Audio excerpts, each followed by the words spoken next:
విష్ణు చిత్తుల యొక్క కుమార్తెగా వచ్చిన గోదాదేవి అనడంలో ఆ శ్రీవిల్లిపుత్తూరుని, ఆ గోదాదేవిని, ఆ భూదేవిని, ఆ ఆదివరాహమూర్తిని, యామునాచార్యుల్ని, రామానుజుల్ని, వారి కోరికని ఇన్నింటిని జ్ఞాపకం చేస్తున్నారు. అందుకొని వచ్చినటువంటి ఈ తిరుప్పావైని ఈ 30 పాశురములను కేవలముగా చదివినా అందరికీ ఆ భాష అర్థం కాదు కదండి. అందుకని అర్థం కాకుండా చదివినా, లేదు అర్థముతో ఆ వ్రతమును అనుసంధానము చేసినా, లేక కేవలము పైన ఉండేటటువంటి దాని అర్థాన్ని తెలుసుకోవడానికి ఆ వ్యాఖ్యానాన్ని చదివినా, విన్నా, చెప్పినా, ఆనాడు గోదాదేవి ఎటువంటి ఫలితాన్ని పొందిందో, ఎటువంటి ఫలితాన్ని పొందింది?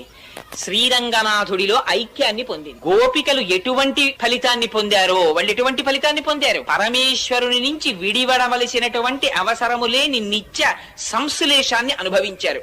అటువంటి ఫలితాన్ని అందరూ అనుభవిస్తారు అని ఆ తిరుప్పావై అనేటటువంటి వ్రతానికి ఫలసిద్ధి చెప్పి